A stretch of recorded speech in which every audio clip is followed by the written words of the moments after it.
Welcome to Bola Tech. In this video, we are going to be learning how to set your limits and your units in AutoCAD. Limits and units are the first things we set in AutoCAD before we start any drawing. They are one of the first things. The remaining two, I'm going to be mentioning them in the next video after this one. So let us start with our setting of our units. In order to set our units, we have two different types of units we do set. We have the drawing unit and we have the measuring unit. For the drawing unit, in order to set that, we can hover here to the application button and come to drawing utilities. And while in drawing utilities, we can see units here and we can click on it and we are going to see our drawing unit. Or we can just on our drawing space in our command line, just press UN and we are going to have our unit. I will click on it, enter. Then we are going to have our drawing units here. So now we can see the type. We have decimal, architectural, engineering, fractional, and scientific. So for this particular one, you are going to be choosing whichever one you like. You can choose architectural, and if you are going to be doing engineering drawing, you can also choose engineering. But for my own case, I'm going to be going with decimal. So now you can go with the precision. The precision is like in how many decimal places it's going to be.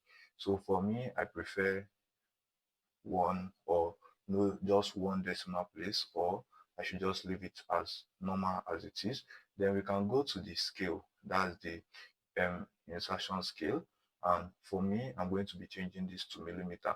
You can, if you are working with engineering or architectural, you can leave yours in inches, depending on the country you are. I know a lot of country uses inches, but for me, I'm going to be leaving mine in millimeter because it's better that way. For this, you leave it in international.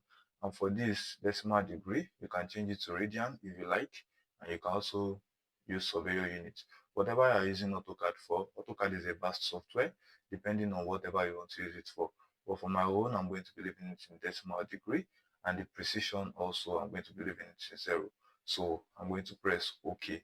And I've already set my drawing unit. So the next one is the measuring unit. And in order to set our measuring unit, that is also like the dimension. I can also call it like the dimension. I'm just going to press D and I'm going to press enter. So this is the dimensions type manager, right? So in order to set it, we are going to just go to this place that says modify. And to set this, you are going to have different things here like line, symbol and arrow, text, fit and thereabout. So but before we do that, let me exit this and go to my rectangle and just draw a rectangle. Let's say this is 15, then comma, then 10. All right, okay. So this is 15 by 10. In order to dimension this particular rectangle, I'm just going to press DAL. All right, DAL. Then I'm going to come to this place and to this place. So as we can see, this is 15.000. And for my whole, I want to increase this arrow size and I want to also like move this away from this particular place. So I'm going to press D and then I'm going to press enter. So in order to do that, we are going to come to modify. All right, modify. Then we can come here. This is the text style. You can actually choose whichever one you want here by clicking this place. We are going to be talking about this like in future videos to come. I'm also going to be talking about how you can also set your own personal dimension style.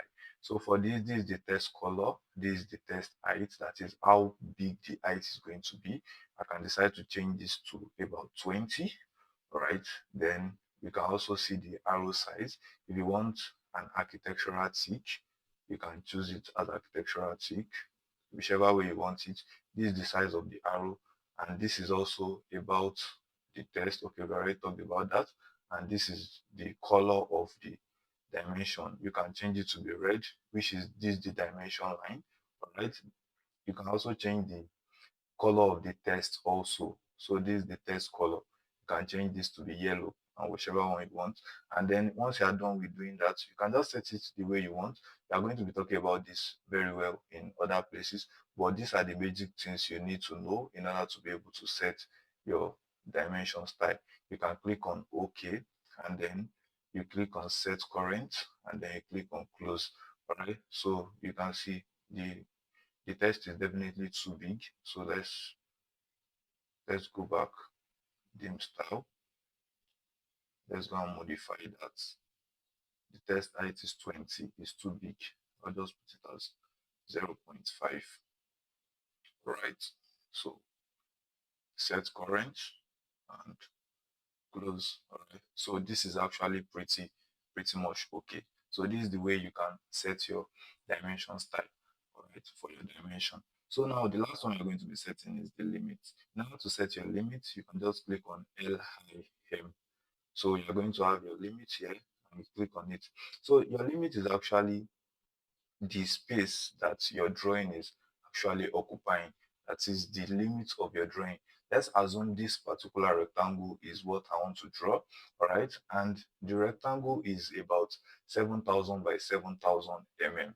Okay, so what I'm going to do is my limit. I'm going to first of all set the the origin. All right, so now they said we should specify the lower left corner, okay, which is going to be 0.